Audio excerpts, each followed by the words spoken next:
Welcome to Off the Shelf. I'm your host, Yvonne Wolf. Today, our special guest is Danielle Aneszko, who is the author of Wisdom in Creation. Welcome, Danielle. Hi, Yvonne. Thank you for having me. So, who inspired you to write your book? I would have to say my children inspired me. I started reading to them at an early age.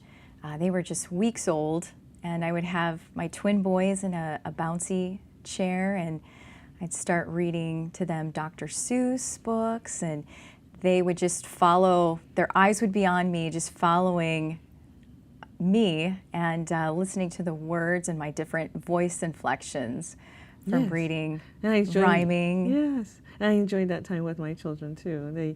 They're so curious, and they're looking at your mouth and they're listening to the sounds, and it was a very special time. And I would take them to story time at Barnes & Noble or the library and just spend mornings there looking at books. And that's quite admirable with twins. You must just got used to pushing them everywhere? Pretty much so, yes. That was in the city, you say? That was in the city, yeah. I had the double stroller, and I would pack them up even in the winter time, and that would be our outing of fresh air and just, being with other people and other children and listening to some good stories. Plus, I would get good recommendations, too, of children's books, just going to the library and listening to the storytellers at Barnes & Noble. Yeah, and libraries, and they're good storytellers.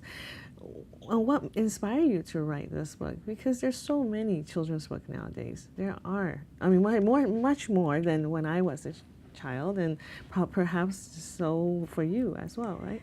Yes, I have to say again, it's just observing and watching my children experience life, observing, ants walking on the deck, or observing fireflies lighting up at dusk, and caterpillars changing. We actually set up a science project at home of caterpillars turning into the chrysalis stage, the cocoon, and then turning into a beautiful butterfly, the transformation, being able to observe that at home and then letting them go. So I do write about that as well in my book. We did that too. It was so fun. One thing I also think of when you're mentioning this time of their lives is that I realized from before I was working, and then this time with children, I slowed down so much, and I saw how slow they take life. They do. Right? And they really enjoy that pace instead of us, let's go. Right. Always entertaining. You don't have to always entertain children. You can just put them outside in the yard and let, play in some leaves and let the wind blow, and they're tracking the ants, like you say. Yes. They would notice the little beetle that we usually don't. Yes. They'd be like, Mommy, look at this. What kind of bug is this? And so our backyard is like an ecosystem, with. Well, I see that in your book. It's devotional. There's quotes from the Bible. Do you feel there's something lacking in the children's genre, in the children's book genre? Yes. I think it's always good to encourage truth at an early age, and to just, look at creation and the wisdom in it. Be aware of how small we are. How small we are. I mean, when you look at the stars, the billions of stars in the sky, and we realize how small and finite we are, and how there is a creator who created all things and is a creator of order. And even when you look at the teeny tiny ant and how he has the teeny tiny mind, but yet God has given him wisdom as to, and the perception of order, of how to collect food in the summertime to store in the winter, and how to march in line by doing that. I mean, That's amazing. It's That's amazing. Yeah. It's fascinating when you really sit down and think about it. A Yes. little teeny tiny ant that communicates with other ants with their antennas. Right, right. And we To- can't imagine, I mean, there's no brain there like the ours, right? But then it's amazing, isn't it? Right, and how they have these Yeah. little colonies and collecting. I noticed that your book, every page is like a scene from nature. right? Yes, So you feel, I mean, there's so much awe in your there book. is so much beauty that a lot of us just take for granted. You know, an example of that is the firefly, the firefly's light. You know, I talk about how it's a language of God's glory and wisdom, and you know, how there is a, I mean, I don't talk about this in my book, but just, you know, I studied on the side the firefly. Yes, yes. And just the chemical reaction in the abdomen of the firefly, Yes. breathing in oxygen, and then it transforms into that, you know, a bioluminescence in the abdomen, and that's what creates that light. It truly is a amazing, fascinating thing that you know, as some adults just, oh, there's a firefly. Yeah. You know, but to children it's like, wow, look at this. Yeah, and I like how your book has a tone of appreciation. Like there's just something out there Humility. for us to appreciate. Right. Yes. Do you feel that the book is needed right now when so many children are looking at a screen or Yes, I think glued to a screen? it is. Reading at an early age is so important. Actually, I have a Dr. Seuss quote in one of my son's rooms that says, "The more that you read, the more things you will know. The more that you know, the more places you'll go." And it's so true. The more you read, the more knowledge and wisdom you fill your mind with. And you know, no one could ever take that away from you. Right. And I do feel that there is a problem with screens and technology and too much screen time these days. It's important just for children to enjoy the simple things and play outside. Yes, That yes. should be your social network, is playing outside and with friends and In a necessary interaction with the world, right? right. Yeah. Exploration Exploring, in creativity.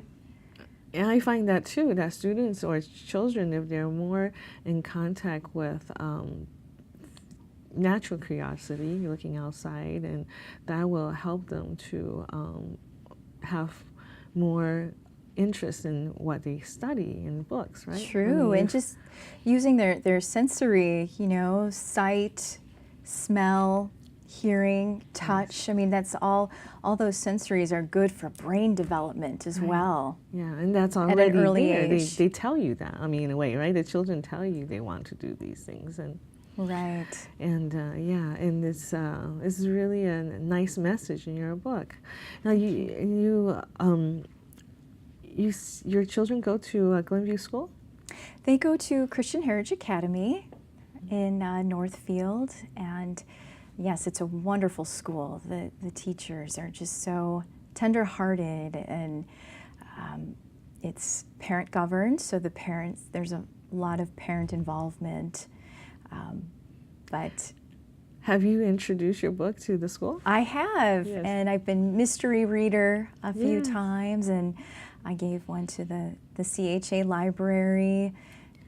But that's how I found your book at the Glenview Library. That was a very nice thing that you put the book there in the local author shelf in the youth services, so students and kids can find it. Yes, thank you. I just thought it was important, especially being a resident of Glenview, and the Glenview Public Library is wonderful. They have such a wonderful youth service area there. So such a great collection and knowledgeable librarians. They know exactly what age or what kind of books your kids might be Yes. interested in.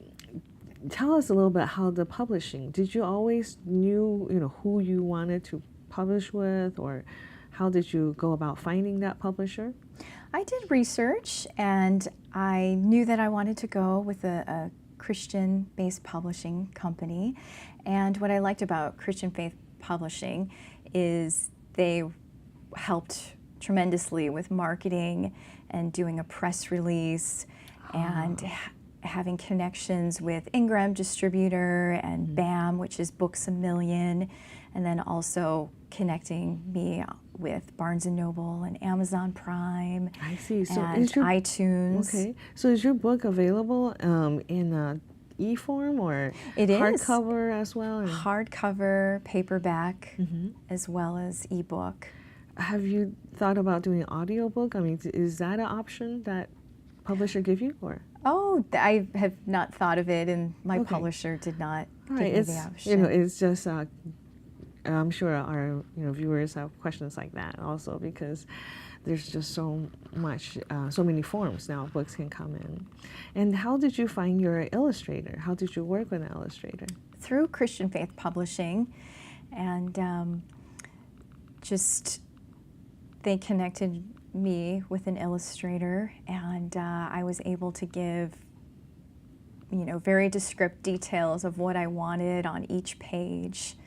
And you gave them a sketch, perhaps, or verbal directions on what exactly, and then they would come back with a sketch, and I would be like, okay, maybe change this a little bit, and can you move this over? And did that take a while? I mean, which took longer, the writing on the book or the illustration part? I would say the writing of the book. The writing took a couple of years, and the illustration a few months. A few months, okay.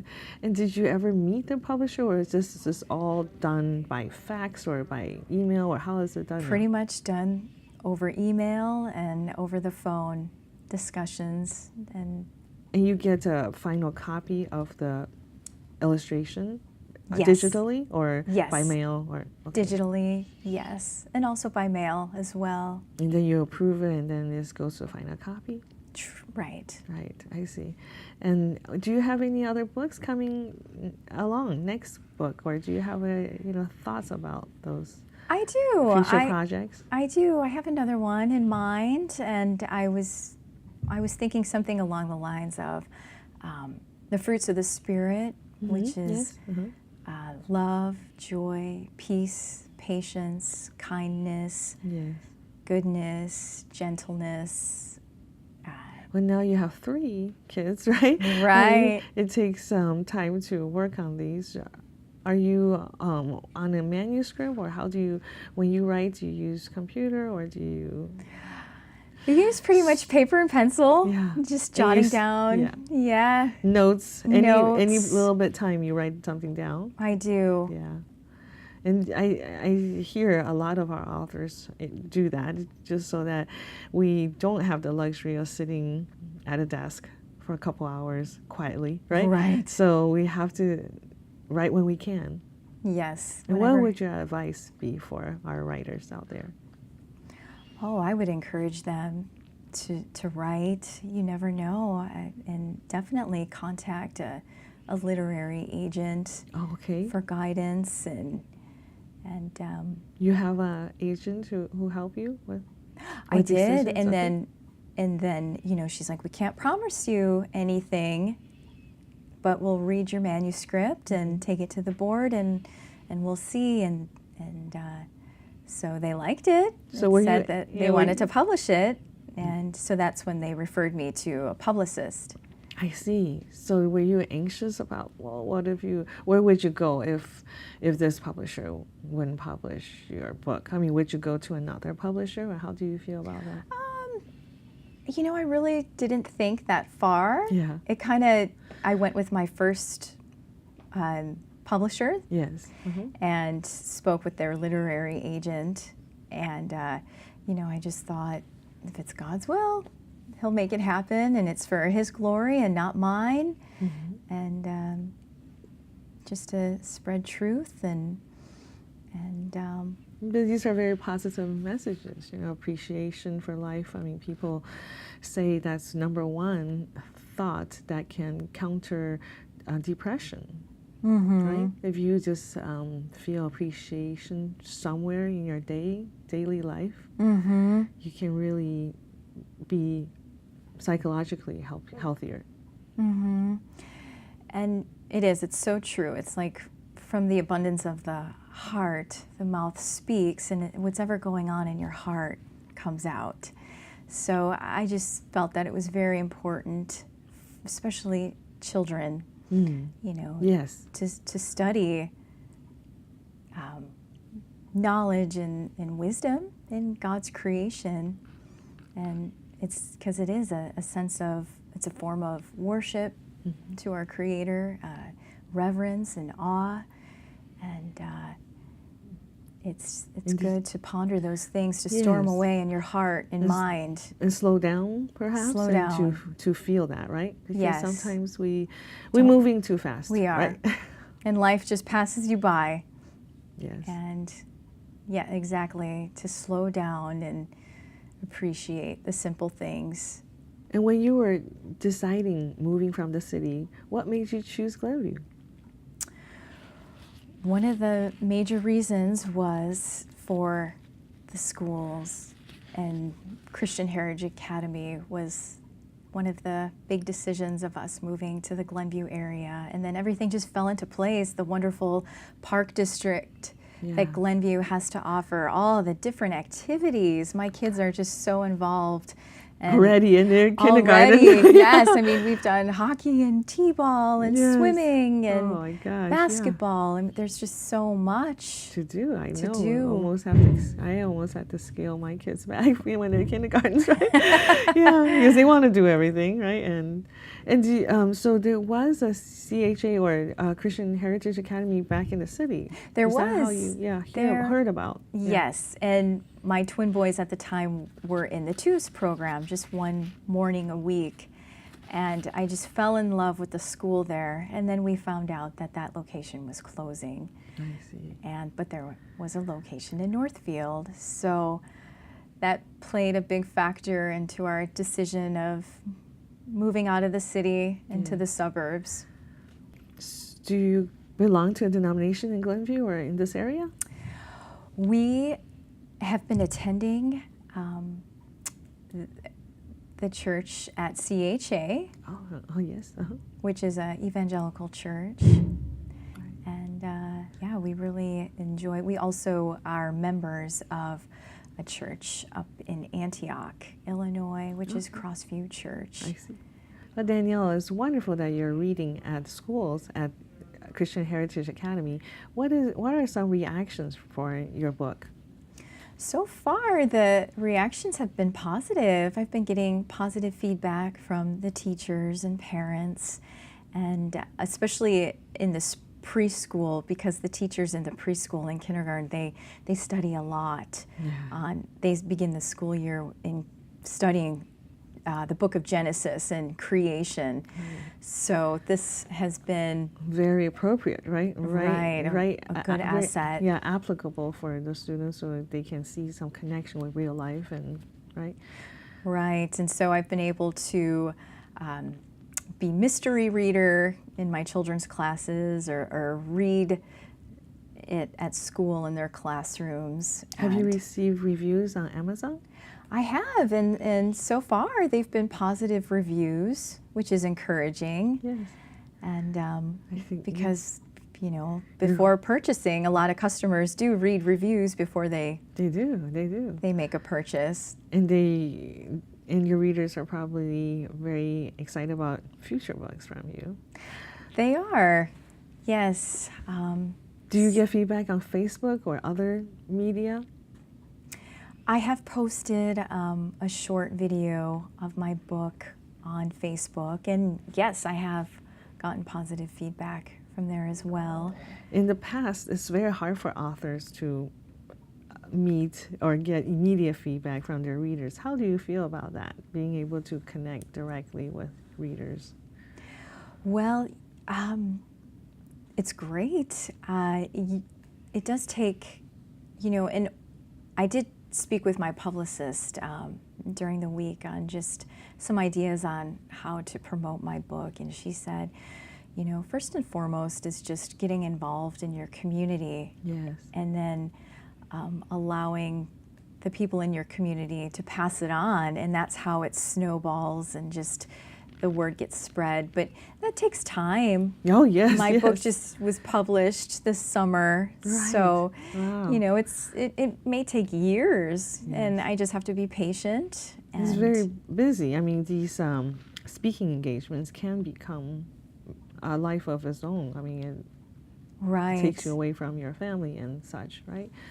So we have other Christian schools perhaps were you looking to perhaps make an appearance or? But yeah, that thought has crossed my mind about contacting other schools and either reading my book to them or, giving a book to their library. Yes, we have a very strong school system here, both parochial and Public. private. Yeah, public, yes. Danielle, your first book looks like it's for small children, maybe elementary school age students. Do you feel your next book will be the same audience? I think I may gear it towards more middle school. The fruit of the Spirit. The fruit of the Spirit: love, joy, peace, patience, kindness, goodness, faithfulness, gentleness, and self-control. I think we can all relate to learning self-control and limits.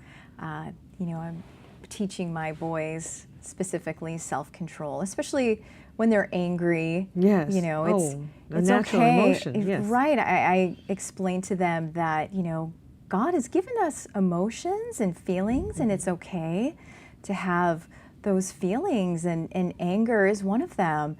God has given us anger, a righteous anger, but we don't sin out of being angry. We have to be self-controlled Yes. when we're angry. And there's so many things that applies to self-control, right? Even texting when driving. I mean, I see that a lot, which is very dangerous, but that's a place where we can use some self-control. Right, and just having limitations on, too much of a good thing is not a good thing. Yes. Balance. Balance, Yes. exactly. Do you have other family around here that you feel have been supportive of your writing? Absolutely. My husband and extended family were very excited about publishing this book, and it's something too that I can pass on for generations to come. This would be a great children's birthday present, isn't it? I mean, or even a shower gift. Yes. Baby shower gift. Yes, I've heard of that. Instead of baby showers that we get all these clothes, then now there are plenty of baby showers that just say, let's start a library. Right, that would be a wonderful idea. I always enjoyed getting books Yes. as gifts for my children, whether it be birthday gifts or when they were first born. Right. And then I know that in my family, books last a long time, right? And they could enjoy this book even when they're 8th grade. They can look back. Right. And that's just it. Even though it is a children's book, my book is for all ages. And whether it's parent or caregiver, it's for all ages. Well, thank you, Danielle, for being on our program. Thank you, Yvonne, for having me. And thank you for watching. Join us next time on Off the Shelf.